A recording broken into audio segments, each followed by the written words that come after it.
क्या आप पराशरी ज्योतिष सीखना चाहते हैं? यदि हाँ, तो यह वीडियो आपके लिए है। चलिए हम शुरू करते हैं अपनी क्लास। सबसे पहले हम ये देखते हैं कि हमें पराशरी ज्योतिष को सीखने के लिए किन चीजों की आवश्यकता होगी। तो सबसे पहली आवश्यकता है हमारा जो इंटेंशन है वो क्लियर होना चाहिए। ज्योतिष के प्रति हमारे अंदर रुचि होनी चाहिए, जुनून होना चाहिए सीखने का, और हमारा जो संकल्प है वह दृढ़ होना चाहिए। अब आगे की चीज है, हमारे पास में एक जन्म पत्री होनी चाहिए। जन्म पत्री का निर्माण करना आज के समय में कोई बहुत मुश्किल काम नहीं है, क्योंकि मार्केट में बहुत सारे एस्ट्रोलॉजी के ऐप उपलब्ध है और आप इनमें से किसी भी ऐप का उपयोग करके, मतलब प्ले स्टोर पर जाकर अपने पसंद का कोई भी ऐप अपने मोबाइल में या अपने सिस्टम में डाउनलोड करके आप उससे बहुत ही आसानी से जन्म पत्रिका का निर्माण कर सकते हैं। किसी भी व्यक्ति की जन्म पत्रिका के निर्माण के लिए हमें 3 बातों की जानकारी होना बहुत जरूरी है।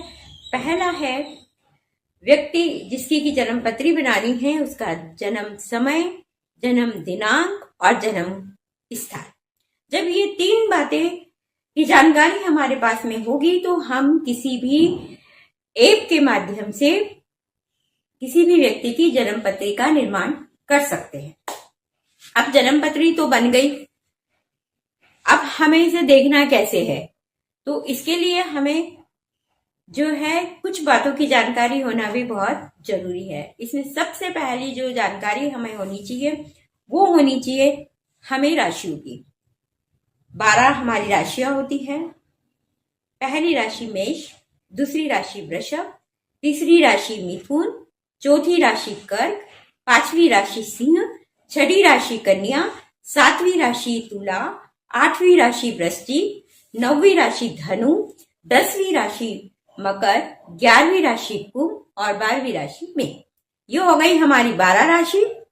अब इन राशियों का काम क्या है यह हम आगे देखेंगे। पहले हम ये देख लेते हैं कि हम पत्री के 12 भावों में यह देखते हैं कि हर भाव में एक एक राशि अंकित है। अब ये राशि अंकित तो है, लेकिन अब देखने में कंफ्यूजन ये आता है कि पहले भाव में तो व्यक्ति की पत्री में पहला अंक नहीं है। हो सकता है किसी की कुंडली में हो, और ये भी हो सकता है कि किसी की कुंडली में कोई और अंक वहां पर अंकित हो। जैसे किसी की पत्री में हम देखते हैं कि 1 नंबर अंकित होता है, किसी की पत्री में 5 होता है, किसी में 3 होता है, किसी में 12 होता है, किसी में 8 होता है। मतलब हर व्यक्ति की पत्री में अंक अलग अलग होते हैं हर भाव के, क्योंकि क्या होता है कि भाव हमारे तय है। पहला भाव, दूसरा भाव, तीसरा भाव, चौथा भाव और 12 तक के भाव होते हैं। और ये जो राशियां होती है इनकी क्रम भी जो है बिल्कुल तय है कि पहली राशि मेष, मतलब मेष जहां 1 नंबर लिखा है उस भाव का जो स्वामी होगा वो 1 नंबर की जो राशि है मेष वही होगा। अब ये एक अलग चीज है कि हर व्यक्ति की कुंडली में पहले भाव में पहला ही अंक क्यों नहीं लिखा होता है, इसकी भी चर्चा हम आगे करेंगे।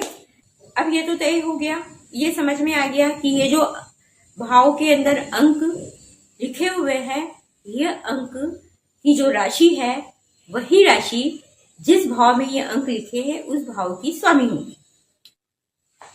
अब ग्रह की हम बात करते हैं।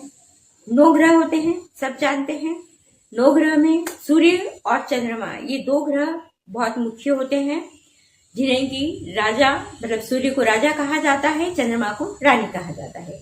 इसके बाद के हमारे अंक होते हैं मंगल, बुध, गुरु, शुक्र, शनि। 7 ग्रह हो गए, 7 हमारे वार है और 7 हमारे ये ग्रह हो गए। अब इसके अतिरिक्त हमारे 2 ग्रह और होते हैं, राहु और केतु। अब राहु और केतु जो है ये छाया ग्रह कहलाते हैं और इनके जन्म की भी अपनी एक अलग कहानी है। हो सकता है आप उस कहानी से परिचित हो और ये भी हो सकता है कि आप उस कहानी से परिचित न हो, लेकिन इसका जिक्र हम, आप परिचित हो या न हो, इस कहानी का जिक्र हम आगे किसी वीडियो में जरूर करेंगे। जहां पे हमें इसकी आवश्यकता महसूस होगी। आज के लिए इतना ही। इसके आगे की बात हम अगले वीडियो में करेंगे। आपसे सिर्फ इतना निवेदन है कि आप मेरे चैनल एस्ट्रो एसेंस को सब्सक्राइब करें, वीडियो को लाइक करें, और साथ ही एक बात मैं आप सभी से और कहना चाहूंगी, आप में से यदि कोई भी व्यक्ति को कोई समस्या हो या कोई प्रश्न आप हमसे पूछना चाहते हैं तो आपके 1 या 2 प्रश्नों के जवाब मैं जरूर से आपको दूंगी। आप कमेंट सेक्शन में जाकर अपना जन्म तारीख, जन्म का समय और जन्म स्थान लिखें। जैसे ही मुझे समय मिलता है 1-2 दिन के अंदर, जब भी आपका यहाँ कमेंट लिखा हुआ आएगा, मैं जरूर से आपके जो है सवाल का जवाब दूंगी। आप सभी का बहुत बहुत धन्यवाद। मिलते हैं हम अगले वीडियो में।